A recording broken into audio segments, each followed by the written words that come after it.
We welcome now Eileen Lighthawk.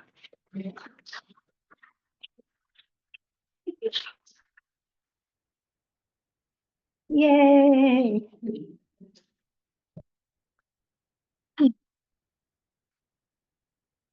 So excited about today. Yes.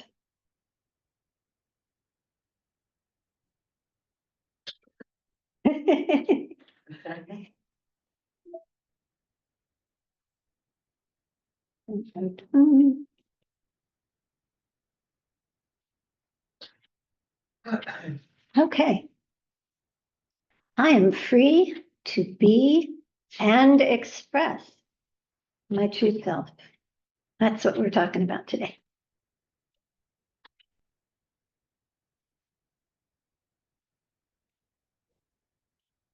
Here we go.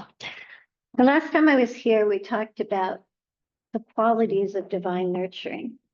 I got to be here with you for Mother's Day and Father's Day. And so we're talking about Mother, Father, God, and the qualities of kindness, acceptance, tenderness, protection, compassion, encouragement. I love that word. Coeur, French for heart. Encouragement, lifting up another's heart. Peace, patience, gentleness, comfort, wisdom, instruction, sustenance, safety, leadership, strength, reliability, welcoming, support. All those loving energies flow freely from the divine to us and through us, if and when we welcome and allow that divine flow of grace.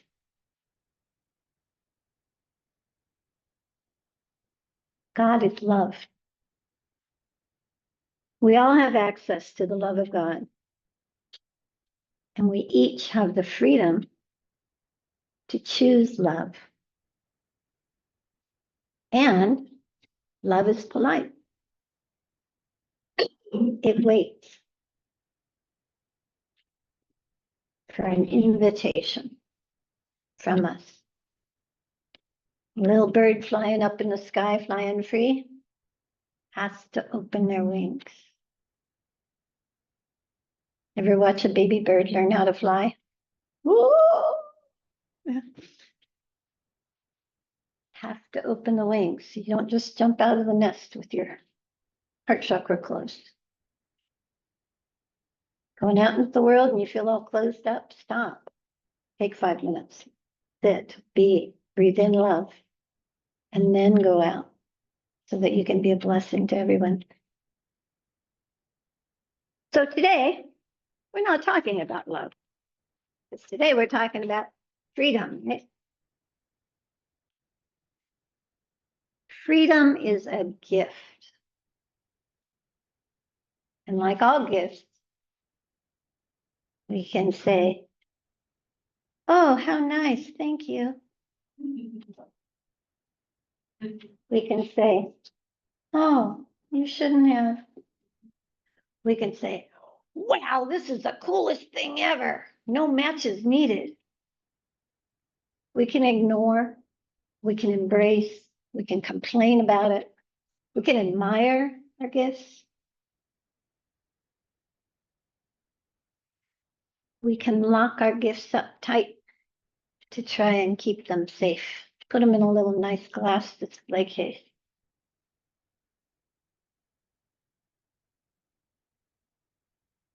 But remember, a gift left unopened is never divine.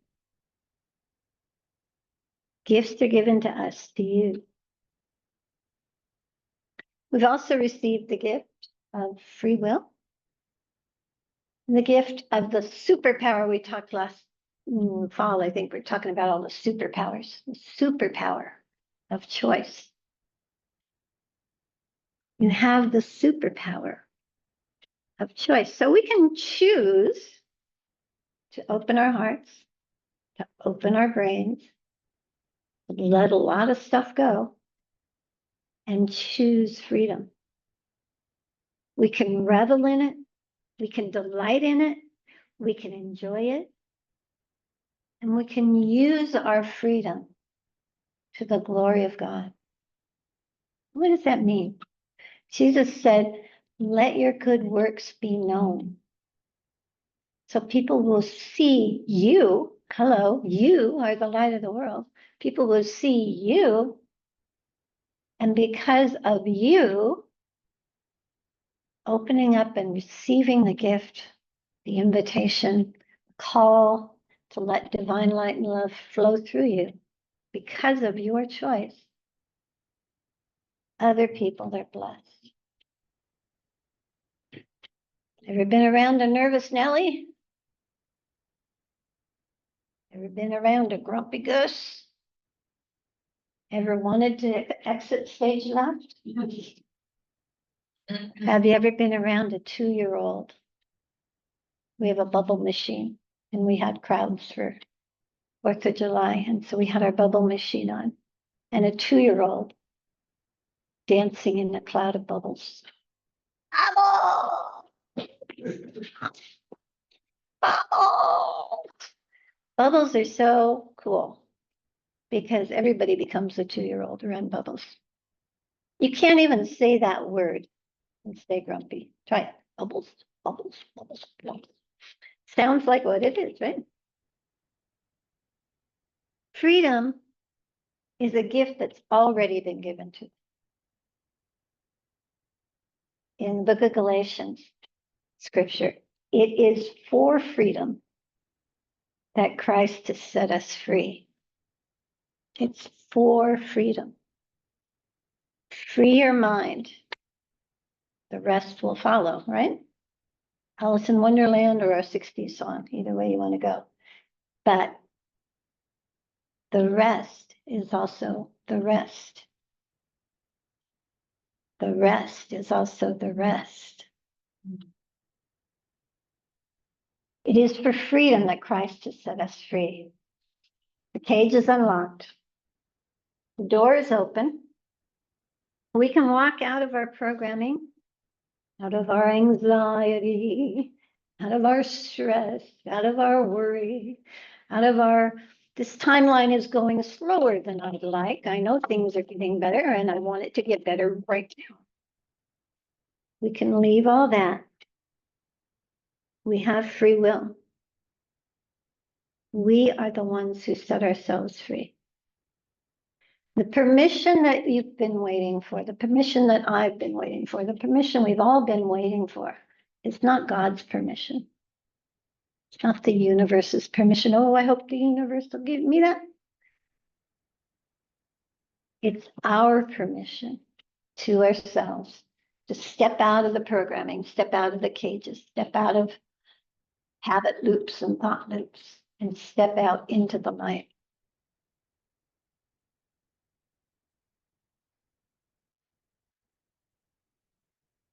We come from love. You know that.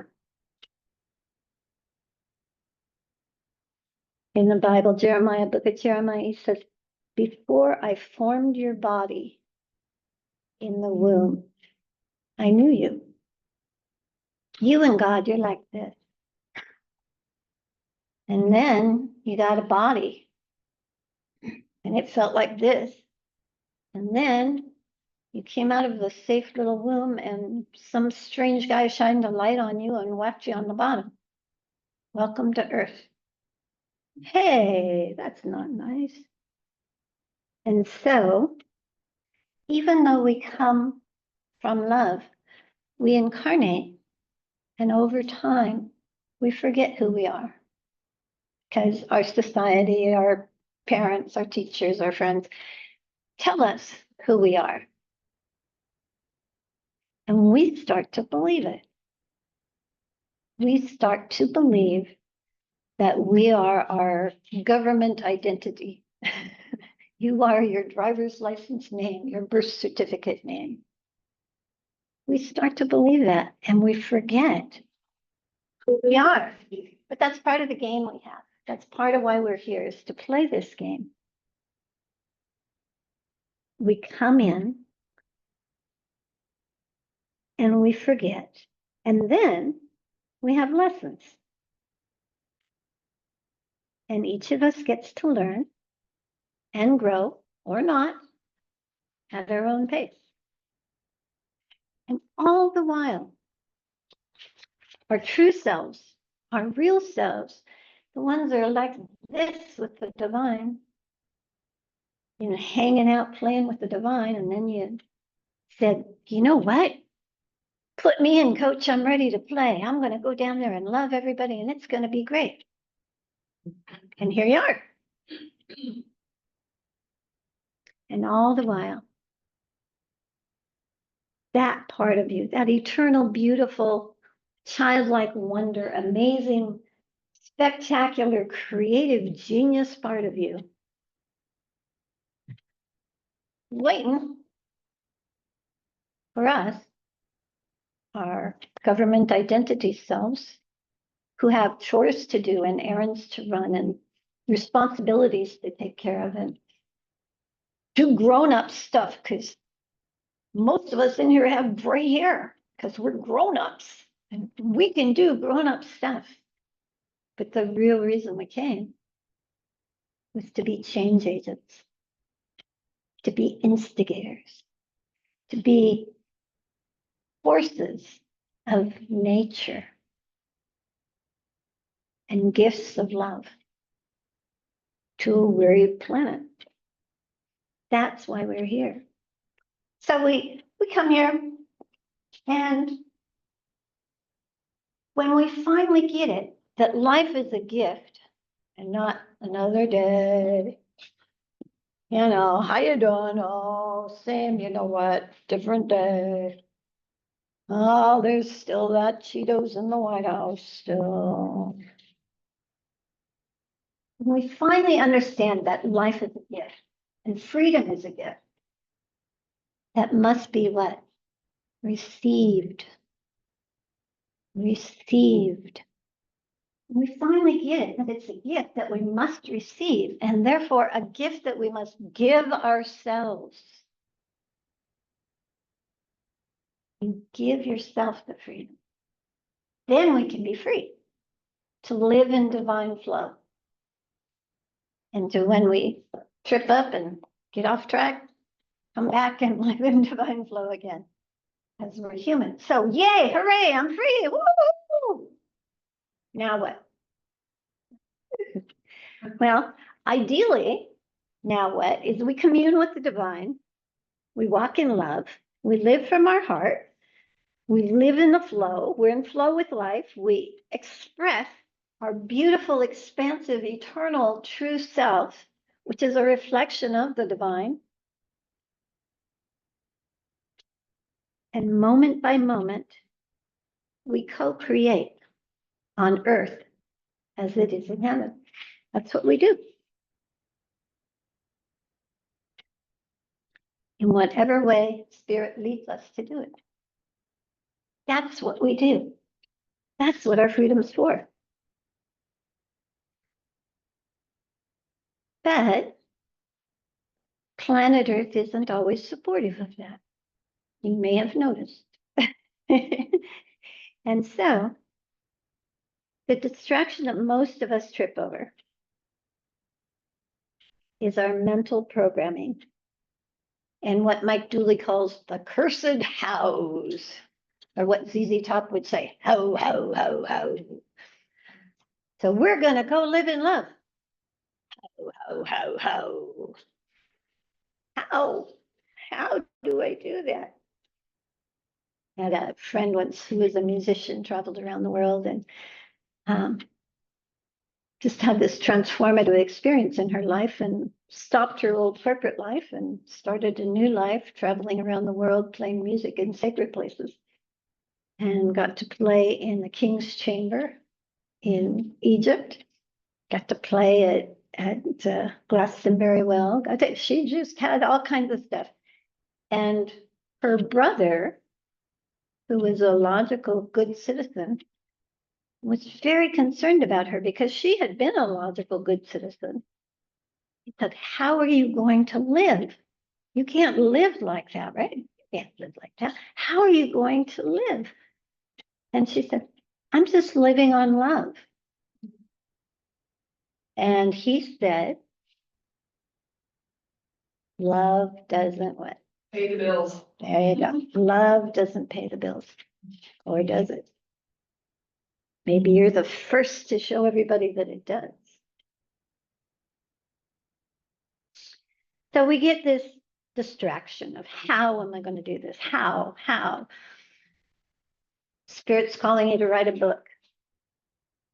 How do I don't know how to publish it. I don't know which bookseller to talk to. Well, maybe you want to sit down and write it first before you stop yourself. Here's an opportunity to be part of a music performance and sing songs of love and light to people. Well, which instrument should I use? Who else is going to be there? What key do they like to sing in? Ho, ho, ho, ho, ho, ho, ho, ho. Everybody been there? Of course you have. So the reason we have that is because we have this construct of our identity that helps to keep us alive on the planet. Our ego is our friend. You don't have to kill your ego. It's part of you. It's your unique way of refracting divine light. Except it's been programmed by the society you were born into. So it needs to be cleaned up a little. It's like a dog. I feel like the ego's like a dog and say, hey, want to go for a ride? What does the dog say? Yes, yes, yes, yes, yes. Would you let the dog drive? So egos are fun to play with. They're not bad, but don't let them drive. The ego loves a good story. The mind loves to run laps around perceived problems. So we tell ourselves and each other all kinds of stories about why, because this happened and that happened and this happened and that happened in the past, and how, because we can't, whatever, fill in the blank. Some days you might not have a blank. Some days you might be, I can. And other days you might have 10 things to fill in the, I can't because of the unwonderful things my ego does. We like stories. We grapple with our circumstances. How you doing? Well, as good as could be expected. How you doing? Well, pretty good under the circumstances. And then we get tired of playing the pain and blame game. And so we buckle down, right? We discipline ourselves. We get tough.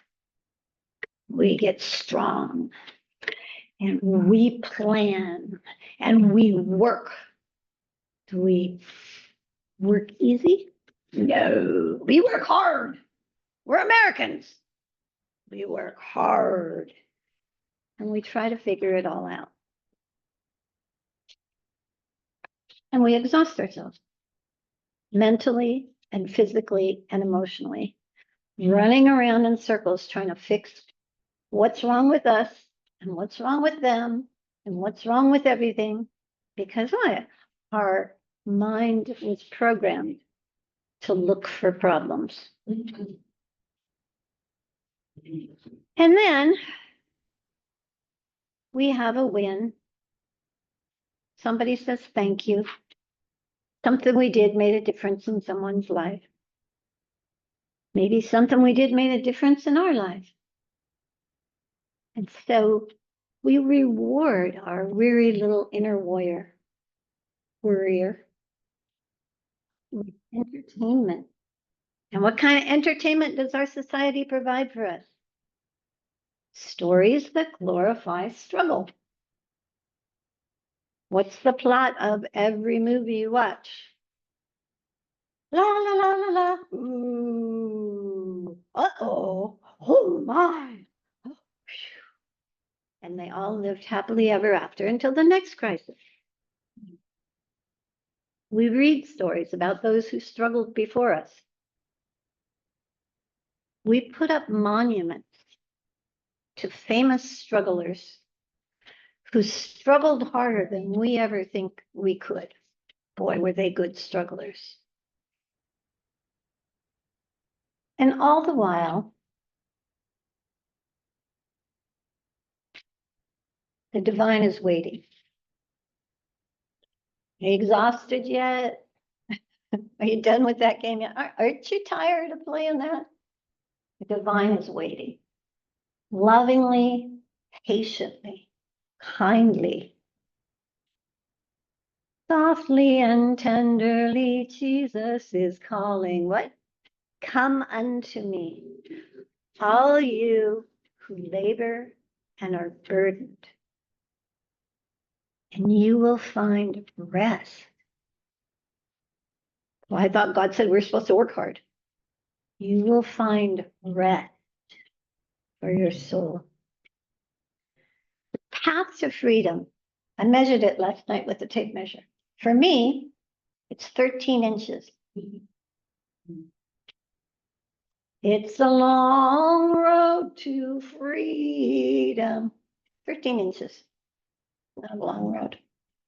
It's the journey out of our egos, out of our minds, out of our physical identity stories, out of our past into our here now, present. Like love, like wholeness, like our eternal spirit, like our next breath. Freedom has already been given to us. Free will has been given to us. The superpower of choice. I get to choose. I can walk into any restaurant, anywhere in this town, and I can choose. I get to choose. Choice is given to us.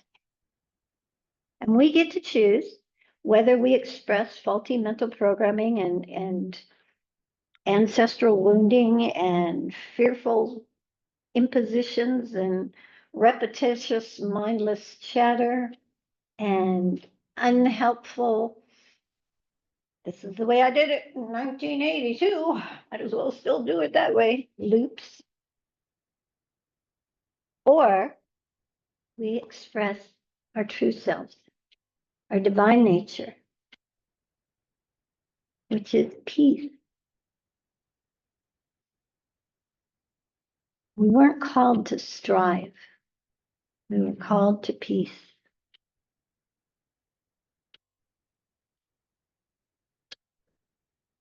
You were called to freedom. Use your freedom as an opportunity. Serve one another through love.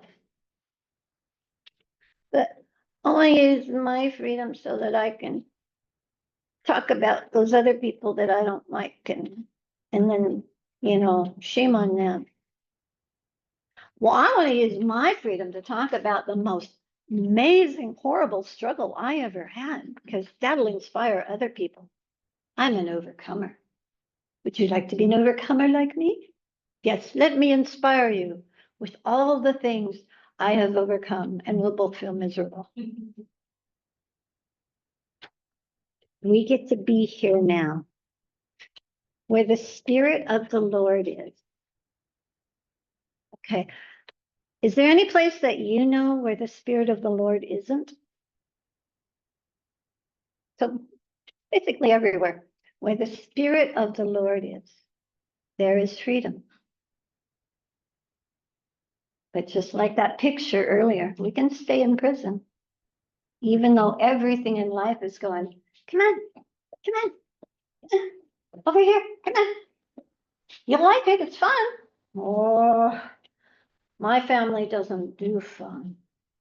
The task is to remember who we really are and flow from here now, in love, in unity with the divine. Jesus remembered who he was. Jesus transcended his human constraints and showed us and told us that we could do the same and even greater works. Buddha remembered, and his remembering helps us still. He taught us all suffering is coming from your mind, your stories, and your attachment. I am lusting after this candle lighter. Maybe I can just take it. No, that would be wrong. Am I a bad person? I don't know. Maybe I could find out where they got it and buy it. Oh, that's going to cost money. I need to get some money. So I, blah, blah, blah, blah, blah, blah, blah, blah, blah. It's like, sheesh, take a rest. And how do we take a rest? 13 inches for me. Jay's probably got more. It's not that far. Lao Tzu remembered who he was, and he reminded us that liberation comes from living in harmony with the natural energy of life.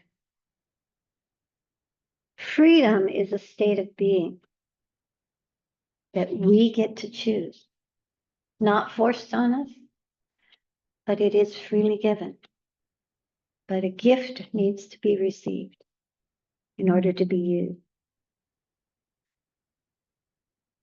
Lao Tzu taught us that when we cultivate inner peace, we find the freedom to be our true selves, here and now, on earth as it is in heaven.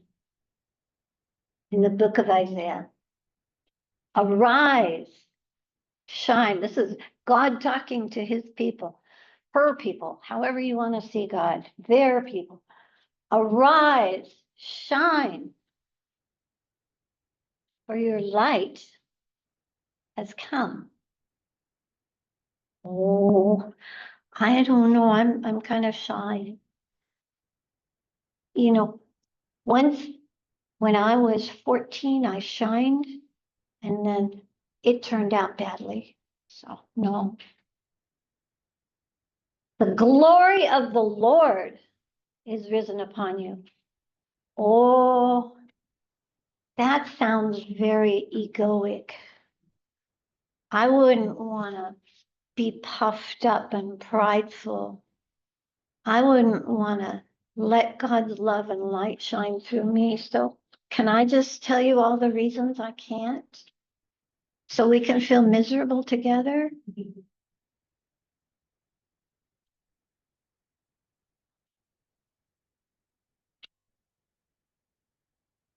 We came to embody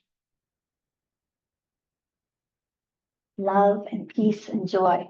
We came here to become more of who we truly are. Religion has taught us that we came here to try to behave ourselves and not piss off God too much so that we can go to someplace better. No. We came to embody love and light here on earth. Do you notice the earth having an overabundance of love right now?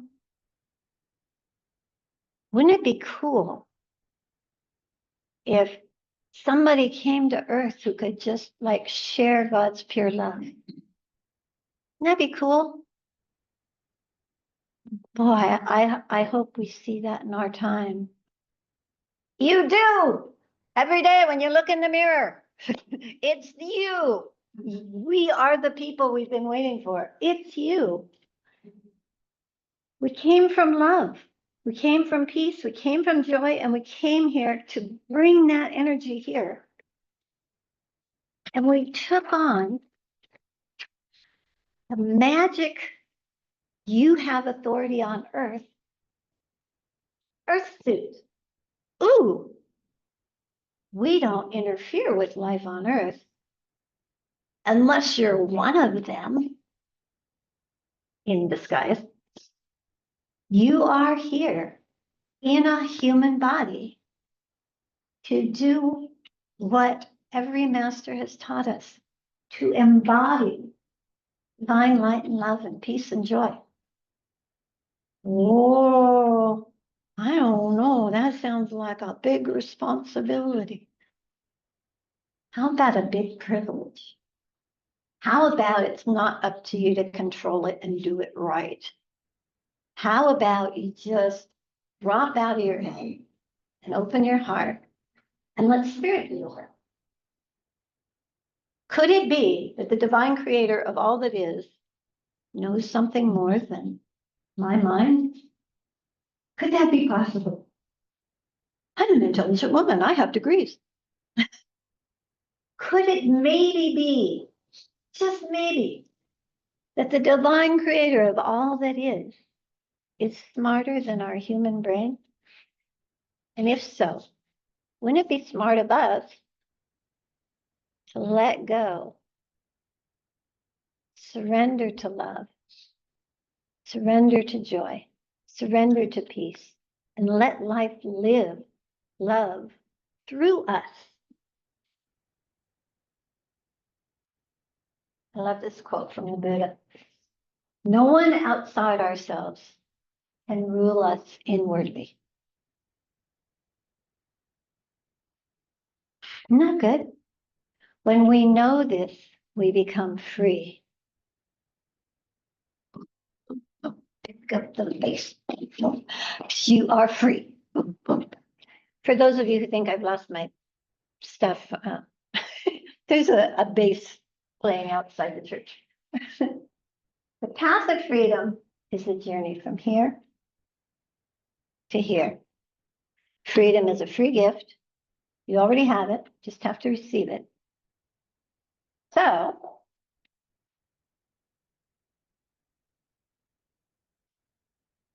let's practice. Let's practice. Let's embrace freedom. Let's embrace our true self. Well, I don't even know who my true self is. Well, might I suggest that you get to know who your true self is? That might be fun. So, right now, loosen up anything that's tight. Uncross your legs. And just drop into your heart.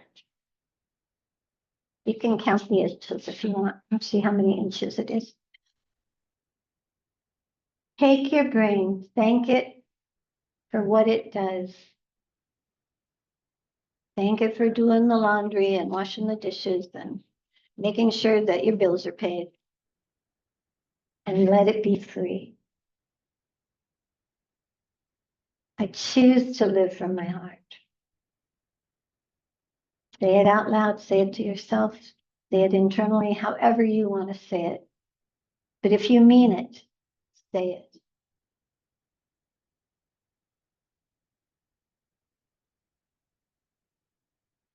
I celebrate divine freedom that is freer than any human system.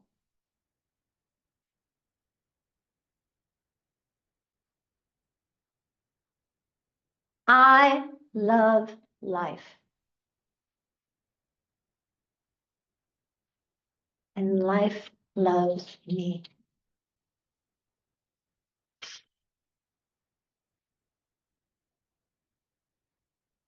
I am free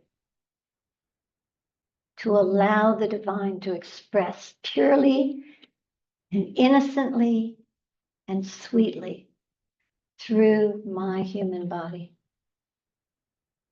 Here now on planet Earth.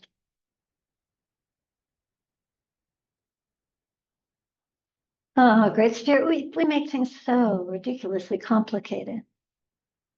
This morning, I just ask that you help me and anybody else here who wants help in relaxing and allowing life to work out for our good and the good of all concerned. I thank you that you have plans that are way better than any plan I could come up with. And I am so grateful that you have a sense of humor and can laugh when I get lost or silly or out of alignment, and call me back home. Thank you for placing home in our hearts so we would never lose it. Thank you for being with us 24/7 whenever we're ready to stop and listen. Thank you for love. Thank you for the beauty of summer misplaced. Thank you for the beauty of kindness. Thank you for the power of wholeness. I choose with my freedom to tell a story of wholeness. I choose with my freedom to imagine a time in the near future where people are dancing in the streets and celebrating. I choose with my freedom to hold a vision for higher consciousness of love, kindness, unity with all life, harmony and respect. The animals, the plants, the planet, with everyone who crawls or swims or walks or flies, with all our relations. I choose to use my freedom to create a better vision. I choose to hold a higher vision for myself, for my peeps, for my country, for my world, for my galaxy. I choose to welcome in more love and light and peace. Say it with me loud and like you mean it. I love life. I love life. And life loves me. And life loves me. One more time. I love life. I love life. And life loves me. And life loves me. Anchor that in your heart. If you like to sing, there's a song from the Scrooge musical. I love life, life loves me, we get along most fabulously. So you can do that, you can say it, but remind yourself, because this thing is wonderful and magnificent. It's like supercomputer, right? But it doesn't shine the way this thing does. And you have brain cells in your heart too. I don't know if you know that. Something science is figuring out. So you have brain cells in your physical body. You are energy. You are divine intelligence.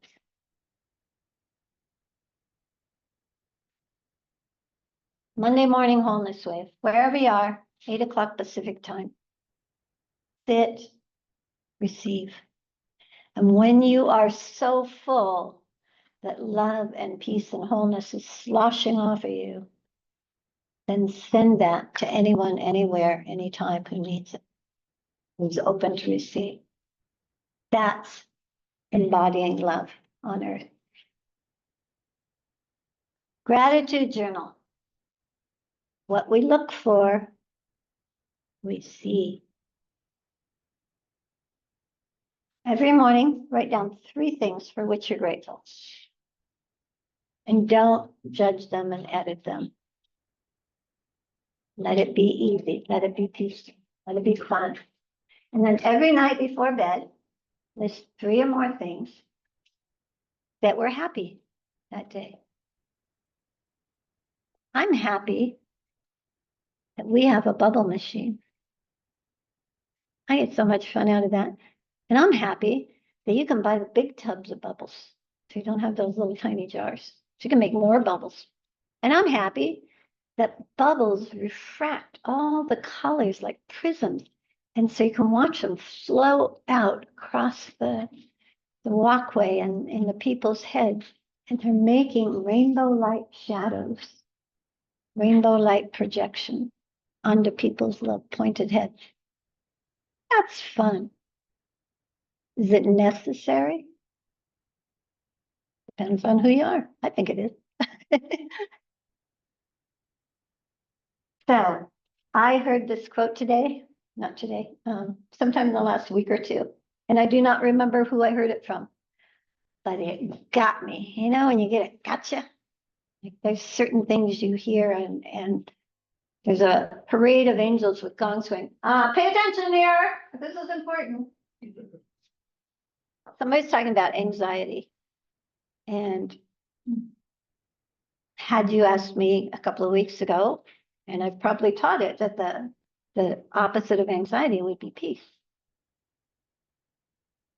But they said the opposite of anxiety is anticipation. Keeping a gratitude journal puts you into anticipation, and then you notice your blessings. So do the gratitude journal.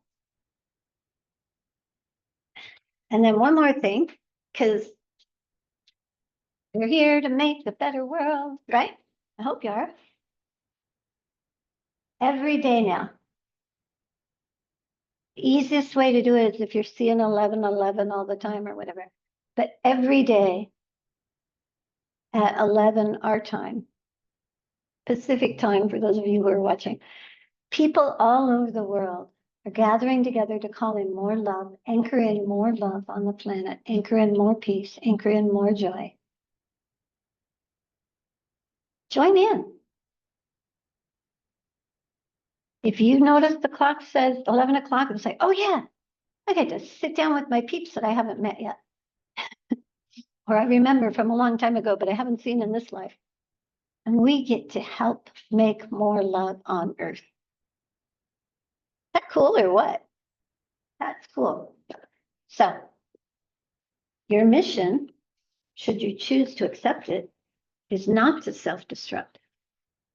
Your mission is to live and to love and to laugh and to be silly and to have fun.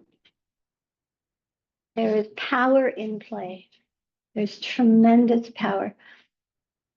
Your brain, throw a little science in here, your brain absorbs new information and stores it much better, like remarkably much better. I think it's 80-20 rule. When you learn your lessons with joy. Because who wants to hold on to painful lessons? Right? I had a violin teacher who used to hit me with the bow. And then I made a joke out of it because I injured my hand later in life. And somebody said, what happened? I was like, oh, Catholic school. We're here to embody life. And each and every one of you is already doing it. My challenge to myself and to you on this day is to amp it up. Just amp it up. Okay? Thank you.